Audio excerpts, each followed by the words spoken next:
I don't know if maybe I would. It's time for a boogie review, baby. Hit him with the notes. It's a boogie review. You see the hat. You know what we're talking about. We're talking about riding a rad, and what we need to do is safely. Let's jump into it. Welcome back to the channel. It's been a while since I spent some money. I've been doing a lot of research, and it has taken me a while to really take the plunge on upgrading, because it's like, when do you need it? When you don't. Let me stop babbling. We're talking about helmets today. Summer helmets, to be more specific. This helmet I have been rocking for the last 2 years. This is my first mountain bike helmet for riding. It has served its purpose well. It is lightweight. It is ventilated to the umpteenth degree, and for the most part, I have enjoyed this helmet. Things that I did not like about this helmet: one, the visor here. It's not adjustable at all, and it really doesn't have that much coverage. But this is an extremely light helmet, coming in at 11 ounces. This is the unboxing. Second unboxing. I've already looked at this thing. This is my Oakley helmet that I picked up with MIPS. Since I do a lot of riding on the street, I felt that my cranium needed to be protected. I like the reviews that I got from this helmet. This is the DRT5, the DRT5. It has everything that I was looking for. Adjustable visor, has the MIPS. This particular one comes with 2 inserts. One insert is this rubberized drainage system that routes water away from your eyes and down to your sides of your face, so you don't have sweat just running down in your eyes. So that's cool. But if you don't like that particular one, it also comes with a regular sponge type that is all Velcro, so you can interchange these at any time that you need to on the fly. If this rubber starts to irritate you and you want to switch to the foam, or vice versa, or this just gets too soaked and it's not allowing water to absorb anymore, then you have that to switch to and continue on down the trail. Is this helmet an overkill, and who is this helmet for? This helmet is really for mountain bikers. It's a mountain bike helmet. It's for people doing downhill and stuff like that. Or so you think. Realistically, this helmet is for anyone that is riding a, I don't, you can, if you, I mean, realistically, if you were on a bike with the curly bars, I mean, you can bend this up and you can still get your pedal on, but it also blocks out a lot of light when you're on more of a bike that has you more upright, or more of an upright position. So this helmet is great. It's easily adjustable. I have heard people, I guess I should snap that off, but I have heard someone did a review on this, and they were saying that you have to adjust it over here and over here to get this thing to seat right, and it's not true. It's just the one adjustment under the chin strap, like every other helmet that I have ever come across. So this doesn't have like 17 points of adjustment like someone was suggesting, at least not this one.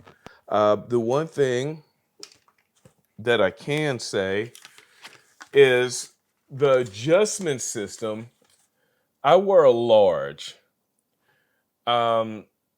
This large fits, this large fits tighter than this medium large. This is a medium large helmet, and it has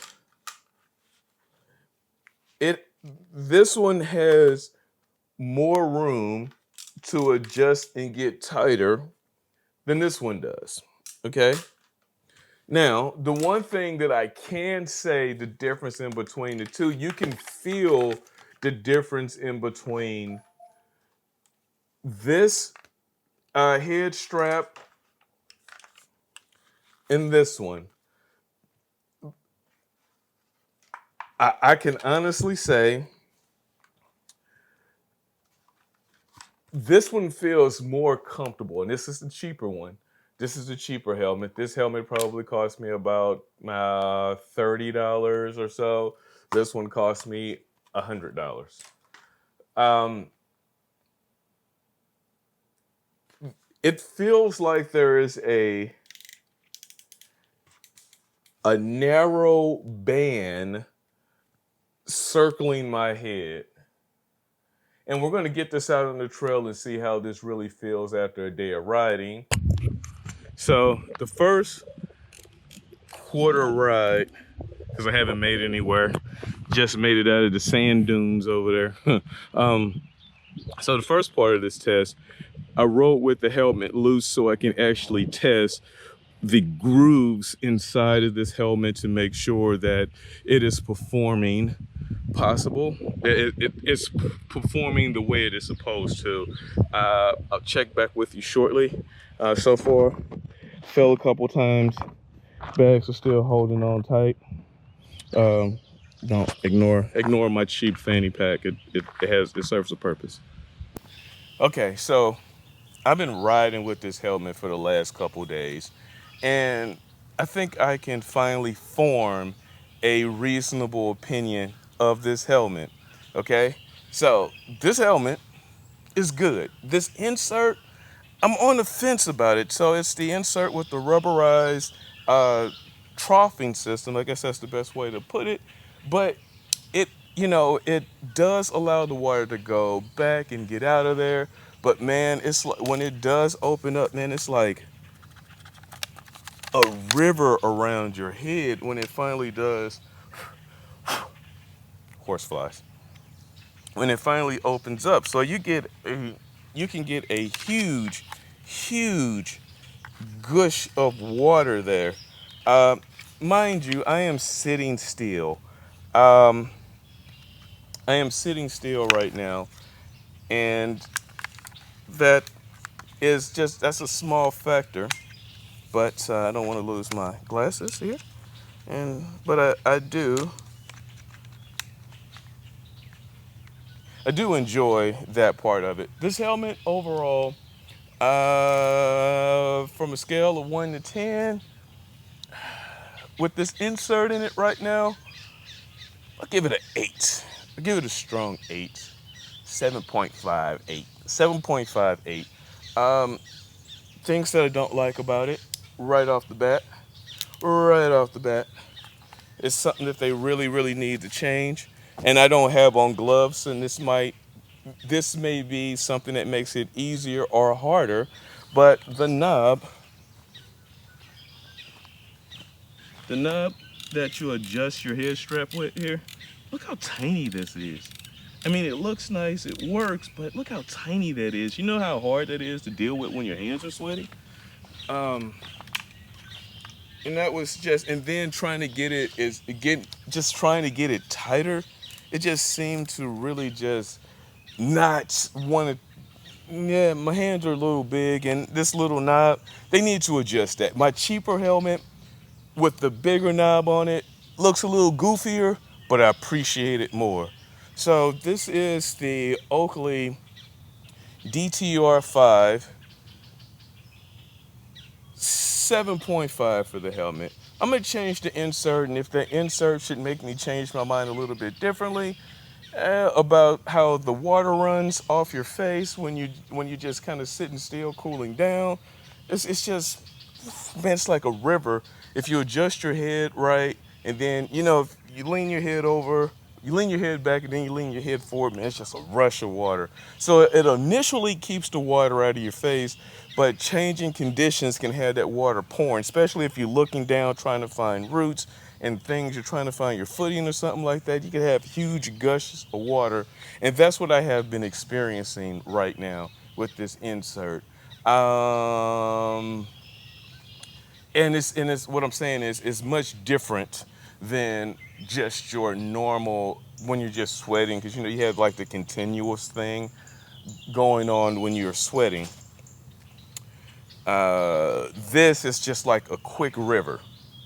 I mean, it's easy to deal with. Like right now, I can feel the sweat rolling down my forehead, and I can feel where it's being trapped at. I can literally feel it being trapped right there because of the breeze and all that good stuff. And it's not a whole lot, but it is definitely keeping it out of my eyes right now.